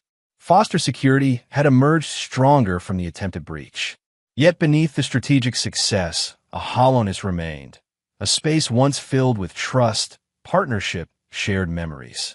15 years of marriage couldn't be erased by logical analysis or tactical victories. For the first time since discovering Adrienne's betrayal, Dominic allowed himself to acknowledge the personal loss. Not just the betrayal itself, but the destruction of his belief in the relationship they had built. Everything he had thought was real, their connection, their shared vision, their mutual support, had been undermined by her deception. The realization brought no tears, no outward display of emotion. But something shifted internally, a recognition that the damage extended beyond security protocols and corporate assets. Something fundamental had been broken in his understanding of human connection, of trust, of vulnerability. As Dominic prepared for bed, his phone lit up with a text from Adrian. I never meant for it to end this way. He stared at the message, considering whether to respond. After a moment, he typed, Everything ends exactly as our choices dictate. Her reply came quickly. Some choices seem right until you see their consequences. Dominic closed the messaging app without responding further. Philosophical exchanges about choices and consequences were meaningless now. Action had replaced intention. Reality had replaced justification. Tomorrow would bring the formal conclusion to their marriage, a legal document severing ties that had once seemed unbreakable. The threat would be neutralized, the security breach contained, the vulnerability patched. But as Dominic finally drifted toward sleep, Lydia's question echoed in his mind. What comes after the victory? Chapter 7. Calculated Outcomes. Friday morning arrived with a clarity that matched Dominic's mental state. The confusion and uncertainty of previous days have been replaced by a crystalline focus on concluding this chapter definitively. Patricia arrived at his hotel suite early, bearing the revised divorce agreement based on Adrienne's attorney's modifications. Dominic reviewed the document meticulously, approving the changes that were reasonable and annotating those that required adjustment. "She's being surprisingly accommodating," Patricia observed as she collected the marked-up papers. "I expected more resistance given her previous position." "Sullivan's downfall changed her calculations," Dominic replied. "Without his influence and support, she's prioritizing a clean exit over maximum financial gain. And the mutual non-disparagement clause? That benefits her more than you, given the circumstances." "Let her have it," Dominic said. "Public recriminations serve no strategic purpose." Patricia studied him with professional assessment. "The signing is scheduled for 3 p.m. at my office. Will you be able to maintain this level of detachment face-to-face?" "Of course," Dominic answered without hesitation. Emotional display would be counterproductive. After Patricia departed, Dominic received a call from Mason Reeves, his chief technology officer. "We've completed the comprehensive security audit you requested," Mason reported. "All sensitive systems have been verified clean. No evidence of successful data extraction despite multiple attempts." "Excellent. Implement the enhanced monitoring protocols we discussed and prepare a detailed briefing for the board." "Already in progress," Mason confirmed. "And Dom, the team asked me to tell you they're behind you 100%. Personal stuff included." Dominic felt an unexpected warmth at his team's loyalty. "Appreciated." Normal operations resume Monday. With the company secure and the divorce proceeding as planned, Dominic turned his attention to the final component of his counter-strategy, ensuring Sullivan's complete removal from positions of influence. A call to Victor Zhao confirmed that the evidence gathered during their dinner meeting had been shared with Stanford's investigating committee and key figures at other institutions where Sullivan had connections. Victor had also discreetly informed several major university donors about Sullivan's methods, effectively closing off potential funding sources for any institution that might consider employing him in the future. "He's finished in academia," Victor assured Dominic. "The only question is whether criminal charges will follow. That depends on how many of his former targets decide to pursue legal action," Dominic replied. "I've provided them with the necessary evidence. The choice is theirs." By noon, Dominic had received confirmation that Adrienne had checked out of the Four Seasons. Security footage showed her entering their home briefly, then departing with additional personal items. She had left her keys on the kitchen counter, a small but symbolic surrender of the shared space. Just before leaving for the signing meeting, Dominic received an unexpected visitor at his hotel suite. Emily Taylor, Adrienne's younger sister, stood at his door with reddened eyes and a determined expression. "You couldn't even give her a chance to explain," Emily accused as soon as Dominic invited her in. 15 years of marriage, and you throw it away over one mistake." Dominic regarded her calmly. "Your sister didn't make one mistake, Emily. She engaged in a systematic betrayal over many months. She conspired with Sullivan to compromise my company. She gathered sensitive information with the explicit intent of using it as leverage against me. She made bad choices because she was unhappy," Emily countered. "Because you were always working, always focused on the company instead of your marriage." "Perhaps," Dominic acknowledged. "But unhappiness doesn't justify betrayal. It justifies conversation, counseling, even divorce, if necessary. It doesn't justify corporate espionage or conspiracy." Emily's anger deflated slightly. "She's devastated, Dom. Everything she planned has fallen apart. Stanford rescinded her acceptance. Her reputation in the community is ruined. She's lost everything." "Not everything," Dominic corrected. "The settlement is fair. She'll have financial security and the freedom to rebuild her life elsewhere." "Money isn't the point," Emily insisted. "She lost you. Despite everything, she still loves you." Dominic's expression remained impassive. Love doesn't coexist with systematic deception, Emily.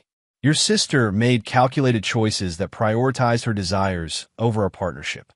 Those choices have consequences. So that's it. No forgiveness? No second chance. Some broken things can't be repaired, Dominic replied. Trust, once fundamentally violated, is among them. After Emily left, Dominic took a moment to compose himself before heading to Patricia's office. The encounter had been unexpected, but ultimately reinforced his resolve. Adrian was attempting to reframe the narrative through family members, portraying herself as the remorseful wife who had made a mistake rather than the calculating conspirator revealed by the evidence. That narrative shift was tactically sound, but factually inaccurate. Dominic had seen the messages, the planning, the coordination with Sullivan. This wasn't a momentary lapse or an emotional affair. It was a strategic operation designed to extract maximum value while causing maximum damage. Forgiveness might be possible for human weakness. It was not appropriate for calculated exploitation. At precisely 3 p.m., Dominic entered Patricia's office to find Adrian already seated beside her attorney, Caroline Winters, a sharp-featured woman known for her efficiency in high-net-worth divorces. Adrian looked up as he entered, her expression a carefully composed mask of dignity under pressure. Mr. Foster, Caroline greeted him professionally. Thank you for accommodating our request for an expedited resolution. Dominic nodded, taking the seat opposite Adrian without directly acknowledging her. Patricia joined them, placing the finalized agreement on the table. Both parties have reviewed the terms. Patricia began formally. The division of assets is as specified in Addendum A. The confidentiality and non-disparagement provisions are detailed in Section 4. The timeline for property liquidation and fund transfers is outlined in Section 7. Caroline nodded. My client has reviewed and accepts these terms. As does mine, Patricia confirmed. What followed was a process of signatures and initials. The legal dismantling of 15 years of marriage reduced to a series of pen strokes on premium paper. Throughout, Dominic maintained his composure, signing each page with the same efficiency he brought to business contracts. Adrian was less successful at hiding her emotions. Her hand trembled slightly on certain signatures, and she paused once to take a steadying breath before continuing. When the final signature was complete, Patricia gathered the documents. Copies will be provided to both parties. The court filing will be completed by end of day. Once approved by the judge, which should be expedited given the uncontested nature, the financial transactions will proceed according to the specified timeline. And that concludes our business, Caroline stated, standing and offering a professional handshake to Patricia. Thank you for your cooperation. As the attorneys stepped aside to discuss procedural details, Dominic and Adrian found themselves momentarily alone at the table. For the first time since entering the room, he allowed himself to truly look at her, the woman who had shared his bed, his home, his life for 15 years. Was any of it real? He asked quietly, the question emerging before he could apply his usual filters. Adrian met his gaze, her green eyes swimming with unshed tears. Most of it was, she answered softly. Until it wasn't. When did it change? I don't know exactly. Gradually, then suddenly. She hesitated. You built walls around yourself, Dom. Year by year, they got higher. I couldn't reach you anymore. So you found someone who could be reached? Dominic observed without inflection. It wasn't that simple. It never is, he acknowledged. But complexity doesn't excuse betrayal. Adrienne's composure cracked slightly. What you did to Lawrence was excessive, vindictive. What I did to Sullivan was proportional, Dominic corrected. He's built a career exploiting vulnerable women and extracting wealth from their husbands through manipulation and blackmail. The consequences he's facing are the direct result of his own actions, magnified by the number of lives he's damaged. And what about the damage you've done? Adrian challenged, a flash of her old spirit emerging. You think I don't know about your surveillance? The cameras? The phone taps? You invaded my privacy for weeks. After you invaded my company's security, Dominic countered calmly. Every action I took was defensive, Adrian. You and Sullivan were the aggressors in this scenario, regardless of how you try to reframe it. Caroline returned before Adrian could respond, gently touching her client's shoulder. We should go. The car is waiting. Adrian gathered her belongings and stood, composing herself with visible effort. She looked at Dominic one last time, searching his face for something, regret, perhaps, or a flicker of the connection they had once shared. Finding nothing but controlled neutrality, she nodded slightly. Goodbye, Dom. Goodbye, Adrian, he replied evenly. As she walked away, Dominic remained seated, watching her departure with the same analytical detachment he had maintained throughout the process. Only the slightest tightening of his jaw betrayed any emotional response to this final separation. Patricia rejoined him after showing the others out. That went as smoothly as could be expected, she observed. The judge has already indicated he'll sign off on the agreement Monday morning. By next week, the financial transfers will be complete. And Sullivan, accepting reality, finally, his attorney called while you were signing. They're withdrawing all counter-allegations and agreeing to a complete severance of contact. He's apparently received offers for positions in several European universities and is planning to relocate immediately. Dominic nodded. Ensure the evidence files remain secure. If he attempts to rebuild his operation elsewhere, his previous targets should have the necessary information to prevent it. Already arranged, Patricia assured him. Now what about you? What comes next? It was the same question Lydia had asked, one Dominic still didn't have a clear answer for. The immediate threat had been neutralized. The divorce was proceeding efficiently. The company was secure. The strategic objectives had been achieved. Business as usual, he replied finally. The company requires my full attention after this disruption. Patricia studied him with the insight gained from decades of professional observation. Take some time, Dominic. Even the most disciplined minds need recalibration after trauma. This wasn't trauma, Dominic countered. It was a security breach that has been contained and resolved. If you say so, Patricia replied, unconvinced. But my advice stands. Time and distance provide perspective that immersion denies. After leaving Patricia's office, Dominic didn't return to his hotel or the company headquarters. Instead, he drove to the coastal highway, following the winding road north until he reached a secluded outlook where he and Adrian had once watched a meteor shower in the early years of their relationship. The Pacific stretched endlessly before him, waves crashing against the cliffs below as the afternoon sun began its descent toward the horizon. Dominic stood at the guardrail, the wind buffeting his precisely tailored suit, and allowed himself to acknowledge the weight of what had transpired. 15 years of shared life. Gone. Trust built over thousands of days. Shattered. A partnership he had believed unbreakable. Dissolved. For the first time since discovering Adrienne's betrayal, Dominic permitted himself to feel the full impact of the loss. Not just the strategic implications or the operational adjustments, but the personal devastation of having his fundamental assumptions about his life proven false. No tears came. Dominic had learned long ago to contain such visible manifestations of emotion. But something shifted inside him, a recognition that beneath the tactical victories and strategic maneuvers of recent days, a profound wound had been inflicted, one that logical analysis and controlled response couldn't fully address. As the sun touched the horizon, casting golden light across the turbulent water, Dominic made a decision. He had managed the crisis. Now it was time to manage the aftermath with equal care, not just for the company, but for himself. Pulling out his phone, he called Russell.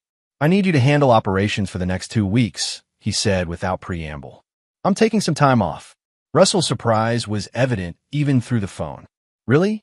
That's unexpected, but good. Where are you going?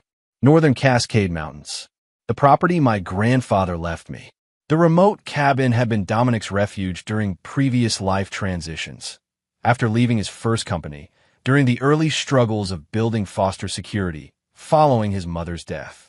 Perfect, Russell approved. Complete digital detox. Just what you need. Not quite, Dominic amended. I'll maintain secure communication channels for emergencies. But day-to-day operations are yours until I return. After ending the call, Dominic remained at the Outlook until the sun disappeared completely, leaving only darkening blues and purples across the sky. The chapter with Adrian was closed. The threat from Sullivan had been neutralized. Now it was time to recalibrate, to assess the damage and implement repairs, just as he would for any system after a breach attempt. The difference, as Lydia had pointed out, was that this system was human, and human systems required different restoration protocols than digital ones. As Dominic finally turned back toward his car, he felt something he hadn't experienced in days. Not closure, exactly, but the beginning of acceptance. The certainty that while significant damage had been done, recovery was possible. Different, perhaps, from what had existed before, but functional, resilient, secure. The resilience that had carried him through previous betrayals would serve him again. The analytical mind that had built his company would help rebuild his personal foundation. And the strategic thinking that had neutralized threats would guide him toward a future where vulnerability was managed rather than eliminated. It wasn't healing, not yet, but it was a necessary first step toward whatever came next. Chapter 8. Recalibration. The Cascade Mountain cabin stood exactly as Dominic remembered, a sophisticated blend of rustic architecture and modern amenities, nestled among ancient pines with views of snow-capped peaks. His grandfather, a retired engineer with a passion for self-sufficient living, had designed the space to be both beautiful and functional, isolated yet connected when necessary. As Dominic unlocked the heavy wooden door, the familiar scent of cedar and pine welcomed him home. He'd arranged for the caretaker to stock essentials and prepare the space, so a fire already crackled in the stone hearth, casting dancing shadows across the open-concept main room. For the first time in weeks, Dominic felt his shoulders relax slightly. Here, 1,000 miles from Palo Alto, the constant vigilance required by recent events could be temporarily suspended. Not eliminated. Dominic's mind didn't work that way, but reduced to a background process rather than primary function. After storing his minimal luggage, Dominic performed a check of the property: security systems, generators, water supply, communication equipment. Everything functioned perfectly, as he'd expected. His grandfather had instilled in him the importance of systems maintenance, both mechanical and personal. The most dangerous failures, his grandfather had told him, are the ones you don't see coming because you weren't paying attention to the warning signs. The irony wasn't lost on Dominic. Despite his vigilance in business, he had missed the warning signs in his marriage, or perhaps ignored them, subconsciously choosing the comfort of assumption over the discomfort of investigation. That evening, Dominic sat on the cabin's wraparound porch, nursing a glass of his grandfather's favorite whiskey as darkness settled over the mountains. The isolation was precisely what he needed: space to process events without the constant demands of the company or the expectations of others. His phone vibrated with a text from Lydia. Cabin check-in confirmed. "Don't completely disappear on us, okay?" Dominic smiled faintly as he replied. "Signal strength acceptable. We'll maintain periodic communication. Try using emotional words occasionally," came Lydia's immediate response. "They're good for the soul." Rather than continuing the exchange, Dominic set the phone aside and returned his attention to the darkening landscape. His sister meant well, but emotional expression had never been his natural language. Analysis, strategy, resolution. These are the frameworks through which he processed experience. Yet even he recognized that the analytical approach had limits when applied to personal trauma. The betrayal by Adrian and Sullivan couldn't be fully resolved through strategic countermeasures or logical assessment. Something more fundamental was required: a recalibration of his understanding of trust, intimacy, and vulnerability. The mountain's silence enveloped him as night fully descended, stars emerging in breathtaking clarity above the tree-line. In this pristine isolation, Dominic began the mental process he had postponed during the immediate crisis: a comprehensive review of his marriage, searching not for tactical failures, but for deeper patterns that had led to its collapse. Had he been too focused on the company? Undoubtedly. Foster security had demanded extraordinary commitment, especially in its early years. But Adrian had seemed to understand that, had even encouraged his dedication to building something meaningful. Had he neglected emotional connection? Possibly. Expression of feelings had never been his strength, though he had demonstrated his commitment through actions rather than words. Financial security, thoughtful gifts, practical support for Adrian's interests and needs. Had there been warning signs he missed? Definitely. Retrospective analysis revealed numerous indicators of growing distance. Changes in Adrian's social circles, increased criticism of his work hours, subtle shifts in physical intimacy, unexplained absences explained away with plausible but unverified reasons. But the most significant realization came as dawn approached. Regardless of contributing factors, the fundamental breach had been Adrian's choice to betray rather than communicate. The appropriate response to marital dissatisfaction was conversation, counseling, or at worst, an honest separation, not conspiracy, deception, and attempted destruction. This clarity brought a certain peace. While Dominic could acknowledge areas where he might have contributed to their growing distance, the responsibility for choosing betrayal over honesty rested solely with Adrian.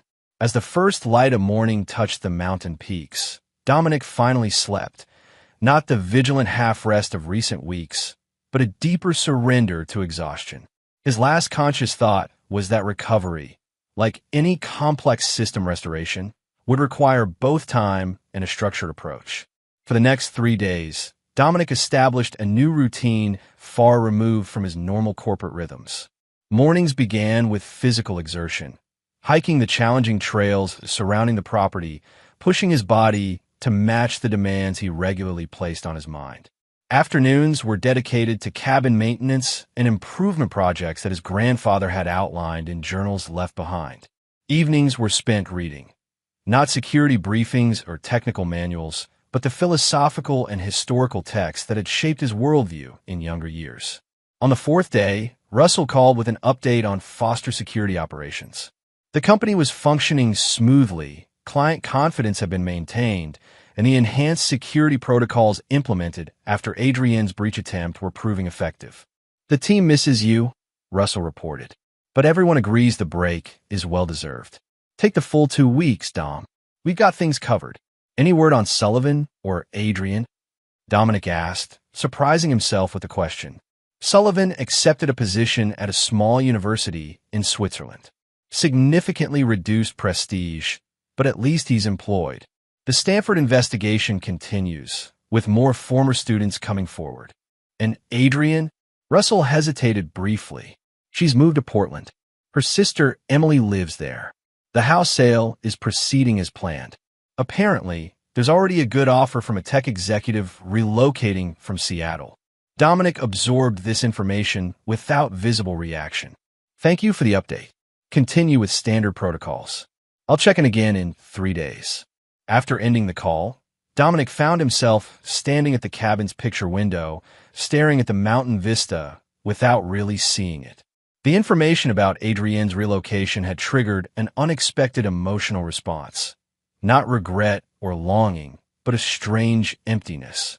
The woman who had shared his life for 15 years was constructing a new existence that would never intersect with his again. It was the logical outcome of recent events, exactly as he had strategically planned. Yet the finality carried a weight he hadn't fully anticipated. That evening, as storm clouds gathered over the mountains, Dominic did something he had avoided for weeks. He reviewed photos of his life with Adrienne. Not the surveillance images documenting her betrayal, but the earlier pictures of happier times. Their wedding day, vacations around the world, quiet moments in their home. Lightning flashed across the darkened sky as he studied the images with analytical detachment that gradually gave way to something more complicated. The woman in these photos, laughing on a Hawaiian beach, concentrated while painting in a Tuscan vineyard, sleeping peacefully beside him on a rainy Sunday morning, seemed fundamentally different from the person who had conspired with Sullivan to destroy everything they had built. Had she changed so dramatically? Or had he simply failed to see who she truly was beneath the surface connection? Perhaps both were true. People evolved, sometimes in directions that made continued partnership impossible. Perception was imperfect, especially when clouded by assumption and routine. The failure wasn't in the eventual separation, but in the method chosen to execute it. As thunder rolled through the mountain valley, Dominic closed the photo files and poured another measure of whiskey. The analytical exercise had confirmed what he already knew. The marriage had been irretrievably broken, not just by Adrienne's actions, but by the gradual divergence of their paths over years. The betrayal wasn't the cause of their ending. It was merely the catalyst that had accelerated an inevitable conclusion. This realization brought an unexpected sense of release. The tactical victory over Adrienne and Sullivan had been necessary, but insufficient for true resolution. Understanding the broader context of their failure as partners completed the picture in ways that strategic countermeasures could not. On the seventh day, Dominic received an unexpected email from Patricia Windsor. The subject line was simply, "For your information." The message contained a forwarded email from Adrienne to Patricia, clearly sent with the expectation it would reach Dominic. "I know he won't speak to me directly, so I'm hoping you'll share this. I've had time to reflect on everything that happened, and while I still believe Dom's response was disproportionate, I understand why he felt betrayed. My methods were wrong, regardless of my reasons. Lawrence manipulated me, but I allowed that manipulation because it aligned with what I wanted to believe. I won't ask for forgiveness. I know Dom well enough to understand that some bridges, once burned, cannot be rebuilt. But I want him to know that despite everything, the majority of our 15 years together were real. My feelings for him were genuine, even when they became complicated by dissatisfaction and resentment. I'm starting over in Portland, using my settlement to open a small art gallery. No law school, no corporate ambitions, just the creative path I abandoned years ago. Perhaps there's a certain justice in returning to who I was before we met. Tell him I hope he finds peace and, eventually, someone who fits better with the man he's become. I'll always regret the pain I caused, even if I can't fully regret the separation itself." Adrienne. Dominic read the message 3 times, analyzing its content from multiple perspectives. Was it sincere reflection or strategic communication designed to improve her position in their social circles? Was the art gallery narrative genuine or constructed to appear sympathetic? Did it matter? After careful consideration, Dominic replied to Patricia with characteristic brevity. Message received. No response necessary. The email's arrival had disrupted the careful equilibrium Dominic had been establishing. He spent the rest of the day on an extended hike, pushing himself physically until his mind quieted. The mountain trail led to a pristine alpine lake where he sat for hours, watching clouds reflect on the still water, processing Adrienne's words without allowing them to derail his recovery. By evening, he had reached a conclusion. Adrienne's perspective, whether genuine or calculated, was irrelevant to his path forward. Their chapter was closed. Her narrative of events, justifications, regrets, or new beginnings, no longer required his attention or response. That night, a different kind of storm arrived. Not the dramatic lightning and thunder of previous days, but a gentle, persistent rain that continued through the following morning. Dominic sat on the covered porch, watching water droplets collect on pine needles and listening to the rhythmic percussion on the cabin's roof. For the first time since discovering Adrienne's betrayal, he felt something approaching peace. Not happiness, exactly, but the absence of active distress. The situation had been contained, analyzed, and resolved according to optimal parameters. What remained was the gradual process of rebuilding, which had already begun. On the 10th day, Dominic received a call from an unknown number. Against his usual protocol, he answered, "Mr. Foster." The voice was vaguely familiar, but not immediately identifiable. "Gregory Palmer. We met briefly at Stanford last year." Dominic placed the voice immediately. Palmer was Sullivan's attorney. "Mr. Palmer, this is unexpected. I apologize for the intrusion." Palmer continued smoothly. "I'm calling because Lawrence Sullivan was found dead in his Palo Alto home this morning. Apparent suicide." The information landed with surprising impact. "I see," Dominic replied after a moment. "May I ask why you're informing me specifically?" "He left a note addressed to you," Palmer explained. "The police have the original, but I was asked to communicate its contents directly. Dominic said nothing, waiting. The note reads, Foster, you won this round through superior strategy. I underestimated your capabilities and overestimated my position. Checkmate. Some games aren't worth continuing after defeat. Remember this victory when you face your own inevitable downfall. Everyone falls eventually. Sullivan. Dominic absorbed the message in silence, analyzing its implications from multiple angles. Mr. Foster, are you there? Palmer prompted. Yes, Dominic replied. Thank you for relaying this information. There's one more thing, Palmer added. The police found extensive documentation of Sullivan's operations. Multiple women, multiple settlements. It appears he was preparing to restart elsewhere, but realized his reputation was irreparably damaged. Your name features prominently in his personal journals. I imagine it does, Dominic acknowledged without elaboration. This situation will likely generate media attention, Palmer warned. Given your involvement, I had no direct involvement in Sullivan's decision, Dominic interrupted. My actions were defensive responses to his aggression. His choices thereafter were his own. Of course, Palmer agreed quickly. I merely thought you should be prepared for potential inquiries. After ending the call, Dominic stood motionless on the porch, processing this unexpected development. Sullivan's death wasn't an outcome he had intended or anticipated. The man's operation had been neutralized, his reputation damaged, his academic career severely diminished. But those consequences had been proportional to his actions, not designed to push him towards self-destruction. Yet Dominic couldn't deny a certain coldness in his response to the news. Sullivan had systematically manipulated vulnerable women, exploited their marriages for financial gain, and attempted to destroy Dominic's company in the process. His death was his own final tactical choice in a game he had initiated and lost. Later that evening, as Dominic reviewed security footage from the cabin's perimeter cameras, a habit rather than a necessity, his phone lit up with a call from Lydia. I just heard about Sullivan, she said immediately. Are you okay? I'm fine, Dominic replied truthfully. It was unexpected, but not particularly relevant to my current situation. Not relevant? Dom, the man who tried to destroy your marriage and company just killed himself after you systematically dismantled his life. Correction.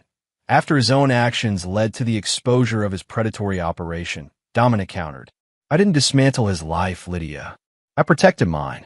I know that, Lydia conceded. But this makes everything more complicated. People will talk. They'll connect you to his death, even though you're not responsible. Let them talk, Dominic said dismissively. Perception management is straightforward when facts support your position. Lydia sighed. Just be careful when you come back. The media might try to create a narrative that doesn't reflect reality. They could try, Dominic agreed. They won't succeed. After the call ended, Dominic returned to the porch, watching darkness settle over the mountains. Sullivan's death added an unexpected variable to the situation, one that required assessment and potentially adjusted strategies upon his return to civilization. But here, in the isolated clarity of the mountains, its immediate significance was limited. Sullivan had made his final choice, just as Adrian had made hers, just as Dominic had made his own. Each decision carried consequences that extended beyond original intentions. The interconnected nature of these choices and consequences created a complex system, one that could be analyzed but never perfectly predicted or controlled. Perhaps that was the most important lesson of recent events. Even the most rigorous security protocols couldn't eliminate all vulnerabilities or anticipate all threats, especially those originating from trusted sources. As Dominic prepared for bed that night, he realized something fundamental had shifted in his perspective. The betrayal by Adrian and Sullivan had been a significant breach, personal, professional, financial. But his response, while necessary and effective, had carried its own cost. The coldness required to execute his counter-strategy had reinforced patterns of emotional distance that had contributed to his marriage's vulnerability in the first place. Moving forward would require more than strategic vigilance. It would require a recalibration of how he engaged with trusted connections, a balance between necessary protection and destructive isolation. Dominic Foster, master of cybersecurity protocols and corporate defense systems, had encountered a vulnerability no firewall could address: the fundamental human need for connection despite the inevitable risks it entailed. As he drifted toward sleep, a new strategic objective formed in his mind. Not the elimination of vulnerability, which was impossible, but its intelligent management.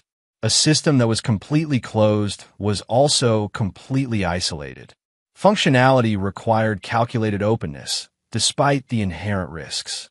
It was a problem worthy of his analytical mind, one that would define his path forward after the current storm had fully passed. Chapter 9. Systems Reconfigured. The final days at the mountain cabin passed in a rhythm of physical exertion, practical tasks, and deepening clarity. Dominic extended his stay by 3 additional days, recognizing that the recalibration process remained incomplete despite significant progress. Sullivan's suicide had generated precisely the media attention Palmer had predicted. Russell forwarded selected articles that framed the situation in various ways, some portraying Sullivan as a predator whose schemes had finally caught up with him, others suggesting a brilliant academic driven to desperation by a vengeful husband's disproportionate response. None of the narratives fully captured the reality Dominic had experienced, but that was expected. External perception rarely aligned perfectly with ground truth, especially in situations with complex motivational factors and limited public information. The PR team recommends a brief statement expressing appropriate regret while maintaining distance from the outcome, Russell advised during their scheduled check-in. Something professionally sympathetic without accepting responsibility. No statement, Dominic decided. Any response legitimizes the connection. Silence is preferable. Are you sure? The Stanford community is particularly vocal about this. Several faculty members have implied you orchestrated a campaign specifically designed to destroy him. Let them speculate, Dominic replied evenly. The facts support our position. Sullivan's own documentation confirms his pattern of behavior with multiple women and divorces. The financial trails connecting him to settlement funds are unambiguous. Time will validate our narrative. On his final morning at the cabin, Dominic hiked to the summit overlooking the property, a challenging trail his grandfather had established decades earlier. The late summer air carried a hint of autumn's approach, and the view stretched for miles in every direction, mountain peaks rising like sentinels against the clear blue sky. Standing at the summit, Dominic allowed himself a rare moment of pure presence, attention fully engaged with the immediate experience rather than divided between current circumstances and strategic calculations. The crisp air, the distant call of an eagle, the solidity of rock beneath his boots. These sensory inputs temporarily displaced the analytical frameworks that usually dominated his consciousness. In this momentary clarity, Dominic recognized the fundamental choice before him. He could emerge from recent events with heightened vigilance against vulnerability, or he could develop more sophisticated methods of managing necessary connections while maintaining strategic defenses. The path of complete isolation would be simpler, cleaner. A fortress with no entry points presented no breach opportunities. But it also offered no growth, no expansion, no collaboration beyond the most rigidly controlled parameters. The alternative required more complex security protocols, systems that could distinguish between acceptable risk and unacceptable threat, that could permit meaningful connection while maintaining vigilant boundary enforcement. As Dominic began his descent from the summit, his decision crystallized. He would not allow Adrian and Sullivan's betrayal to reduce his operational capacity through excessive isolation. Instead, he would develop more sophisticated methods of engagement, ones that acknowledged the necessity of vulnerability while implementing targeted protections against exploitation. Trust would never again be given unconditionally, but neither would it be withheld categorically. The optimal strategy lay in calibrated openness, connection with verification, transparency with monitoring, partnership with defined boundaries. When Dominic finally left the mountains 2 days later, he carried with him not just tactical victories over those who had betrayed him, but strategic clarity about his path forward. The breach had been contained, The vulnerabilities addressed, the threats neutralized. Now it was time to implement the reconfigured system, both professionally and personally. Foster Security's headquarters hummed with purposeful activity as Dominic walked through the main entrance on Monday morning. Employees nodded respectfully, some offering quiet welcomes as he made his way to the executive floor. The atmosphere carried no hint of the crisis that had preceded his departure, a testament to the team's professionalism and the company's resilience. Russell met him at his office door, coffee in hand. "Welcome back. You look different." "Mountain air," Dominic replied, accepting the coffee. "More than that," Russell observed. "You seem recalibrated." Dominic allowed a slight smile at his friend's perceptive choice of terminology. "An accurate assessment." The time away was productive. The teams assembled in the main conference room whenever you're ready. Full operational update as requested. 20 minutes later, Dominic stood before his executive team, his commanding presence immediately focusing their attention. "Recent events tested our security protocols at multiple levels." He began without preamble. The attempted breach, through personal vectors, exposed vulnerabilities that have now been addressed. But it also revealed strategic opportunities that we will implement moving forward. For the next hour, Dominic outlined a comprehensive vision for Foster Security's evolution. Expanded services focusing on personal security integration with corporate defenses, new protocols for identifying insider threats, enhanced monitoring systems for detecting unusual data access patterns. The most sophisticated attacks no longer target technical systems directly, he explained. They target the human connections to those systems. Our competitive advantage will be developing countermeasures that protect both the technology and the people with access to it. By meeting's end, the room vibrated with renewed purpose. What could have been a devastating setback for the company had been transformed into a catalyst for innovation and growth. Personal betrayal transmuted into professional advancement. "One more item," Dominic announced as the meeting concluded. Effective immediately, Russell Hughes will be elevated to co-CEO with primary responsibility for client relationships and business development. Surprise rippled through the room, most visibly on Russell's face. Recent events highlighted the vulnerability of centralized authority structures, Dominic continued. Distributed leadership with appropriate checks and balances provides superior resilience against targeted attacks. The strategic logic was impeccable, but those who knew Dominic best recognized the deeper significance. For the first time, he was willingly sharing control of the company he had built from nothing, not out of weakness, but from a position of calculated strength. As the executives filed out, Russell remained behind. "Co-CEO? We never discussed this. The decision was made during my absence," Dominic replied. Analysis of recent events indicated the necessity of structural adjustment. "This isn't just about organizational resilience," Russell challenged. "What's really going on, Dom?" Dominic met his friend's gaze directly. "The company needs to be more than an extension of my security architecture. It needs to grow beyond my personal parameters. And you trust me to help make that happen?" "Trust with verification," Dominic clarified. "The dual authority structure includes mutual oversight protocols. We'll check each other's blind spots." Russell nodded slowly, understanding dawning. "A reconfigured system." "Precisely." In the weeks that followed, Foster Security implemented Dominic's vision with characteristic efficiency. The company's market position strengthened as clients responded positively to the enhanced service offerings. Industry publications noted the innovative approaches to human technical security integration. Recruitment applications increased as word spread about the company's resilience and growth trajectory. Dominic's personal reconfiguration proceeded with equal discipline. He moved from the hotel to a new residence, a modernist structure of glass and steel overlooking the bay, its security systems state-of-the-art yet unobtrusive. The space reflected his evolved perspective, open to the surrounding environment yet strategically protected, transparent but controlled. His interaction patterns shifted subtly, while maintaining the core discipline that had always defined his professional approach. He implemented calibrated adjustments to his engagement with key relationships. Weekly dinners with Lydia became standard rather than occasional. Regular communication with trusted team members extended beyond strictly operational matters. Carefully vetted professional connections were cultivated with strategic intentionality.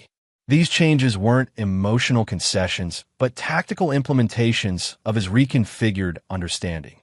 Optimal functionality required selective connection, not complete isolation. 3 months after returning from the mountains, Dominic received an invitation to speak at a prestigious cybersecurity conference in London. The timing aligned with his strategic objectives for Foster Security's international expansion, so he accepted despite his usual reluctance toward public appearances. The conference venue overlooked the Thames, London's historic skyline, providing a dramatic backdrop for discussions of cutting-edge security technologies. Dominic's presentation on integrating personal and corporate security architectures drew significant attention, establishing Foster Security's thought leadership in this emerging domain. During the post-presentation reception, Dominic was approached by a woman whose bearing immediately registered as exceptional. Dr. Eleanor Blackwood, Cambridge-educated mathematician and former MI6 cybersecurity specialist, now leading her own consulting firm specializing in advanced encryption protocols. "Your approach to human technical integration is intriguing, Mr. Foster," she observed, her British accent precise, her assessment direct. "Though I question whether your verification matrices account sufficiently for emotional variables in threat assessment." Instead of the reflexive defense such criticism might have previously triggered, Dominic recognized the strategic value in her perspective. "An insightful observation. I'd be interested in your proposed adjustments to the matrices." What followed was a discussion of remarkable depth and precision. Two analytical minds engaging with complex security concepts at a level few could follow. By conversation's end, they had identified potential collaborations between their respective organizations that could advance both firms' capabilities significantly. "I'll have my team draft a preliminary framework for the collaboration," Dominic concluded as they exchanged contact information. "I prefer to handle preliminary frameworks personally," Eleanor countered. "Reduces information distortion through delegation chains." "Dinner tomorrow to discuss parameters?" Dominic assessed the proposal. Professional focus, mutual benefit, controlled environment. "Acceptable. I'll send location details." 6 months later, Foster Security and Blackwood Encryption announced a strategic partnership that positioned both companies at the forefront of integrated security solutions. The collaboration was professionally advantageous, intellectually stimulating, and personally significant for Dominic, a calibrated connection that enhanced his operational capabilities rather than creating vulnerability.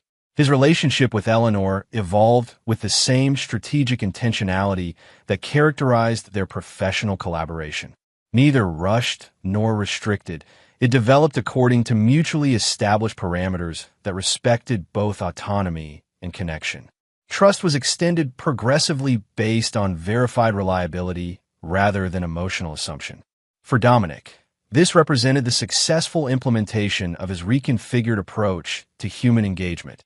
Neither the unconditional openness that had enabled Adrienne's betrayal nor the complete isolation that would have limited his effectiveness. Instead, it was strategic connection with appropriate security protocols, vulnerability management rather than vulnerability elimination. On a crisp autumn evening exactly 1 year after his birthday party had been hijacked by Adrienne's Stanford announcement, Dominic stood on the balcony of his home, watching the city lights below. Eleanor joined him, her quiet presence complementing his contemplative mood. "You're thinking about last year?" she observed. Dominic nodded slightly, assessing system evolution since the breach. "Any assessment results?" "Threats neutralized, vulnerabilities addressed, system functionality significantly enhanced." He turned to face her. The attack vector they chose ultimately strengthened rather than weakened the target. Eleanor studied him with characteristic perception. Some might have responded differently. Retreated, isolated, become permanently defensive. "Inefficient strategies," Dominic replied. Security isn't about eliminating all access points. It's about controlling which ones remain open and to whom. Later that evening, as Eleanor worked on encryption algorithms in his home office, Dominic received an unexpected email from Patricia Windsor. The subject line read simply, FYI recent development. The message contained a forwarded news article about Adrian Foster's art gallery in Portland, which had apparently closed after less than a year in operation. The final paragraph mentioned that she had relocated to Chicago, where she was starting over again, according to unnamed sources. What caught Dominic's attention wasn't Adrienne's business failure or relocation, but the article's brief mention that she had unsuccessfully attempted to publish a memoir about her marriage to cybersecurity mogul Dominic Foster, reportedly abandoned it after legal interventions. Dominic's expression remained impassive as he forwarded the article to Patricia with a single question. Our NDA enforcement? Patricia's reply came within minutes. Precisely. Our monitoring systems flagged the manuscript when she submitted it to publishers. Cease and desist letters were issued immediately. No breaches occurred. The system worked exactly as designed. Dominic closed the email without further response. Adrienne's attempt to monetize their failed marriage through a memoir was exactly the kind of retaliatory action his security protocols had been designed to prevent. The non-disclosure provisions in their divorce agreement had been implemented specifically for such scenarios. Her failure to circumvent these measures represented the final confirmation of his strategic victory, not just in neutralizing the immediate threat she and Sullivan had posed, but in establishing sustainable defenses against future attacks from that vector. As he returned to the balcony, Dominic felt no anger toward Adrienne, no lingering bitterness about her betrayal. Those emotional responses had been processed and filed away months ago, relevant data points incorporated into his recalibrated security architecture. What remained was simply operational awareness, the cold recognition of a neutralized threat that no longer required active attention. Eleanor glanced up from her laptop as he passed the office doorway. Everything all right? Yes, Dominic replied truthfully. Just confirmed that a particular security protocol is functioning as designed. She nodded, understanding without requiring elaboration. Another aspect of their compatibility that enhanced rather than compromised his operational effectiveness. Standing at the balcony railing, Dominic surveyed the city below. The buildings where Foster Security's systems protected valuable information. The streets where people moved through their lives unaware of the invisible architecture that safeguarded their digital existence. His work had always been about protection, identifying vulnerabilities, neutralizing threats, securing assets against exploitation. The betrayal by Adrienne and Sullivan had simply expanded his understanding of which assets required protection and which vulnerabilities demanded attention. The breach had been painful, but ultimately instructive. The response had been measured, but comprehensive. The reconfigured system was stronger, more resilient, more sophisticated than its predecessor. Dominic Foster had survived betrayal not by becoming impenetrable, but by becoming more strategically selective about where and how to permit access. His capacity for calculated trust remained intact. Not the blind faith that enabled exploitation, but the calibrated openness that facilitated productive connection while maintaining necessary defenses. As the city lights shimmered below, Dominic acknowledged the fundamental truth that had emerged from the ashes of betrayal. True security wasn't the absence of vulnerability, but its intelligent management. The elimination of risk required the elimination of opportunity.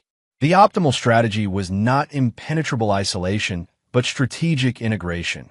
Systems configured to maximize productive connection while minimizing exploitative breach. For a man whose life had been dedicated to security protocols, this recalibrated understanding represented the most valuable asset recovery possible. Not just the protection of his company and reputation, but the preservation of his capacity for strategic connection despite the betrayal that had threatened to destroy it. The system hadn't just been repaired. It had been enhanced, reconfigured, optimized. And that, Dominic reflected as he turned away from the view to rejoin Eleanor, was the most complete victory possible over those who had intended his destruction. And there you have it, another story comes to an end. What did you think? I'd love to hear your thoughts in the comments below. If you enjoy this story, consider joining our community by subscribing. It means the world to us. For more stories like this one, check out the recommended videos on screen, and I'll see you there.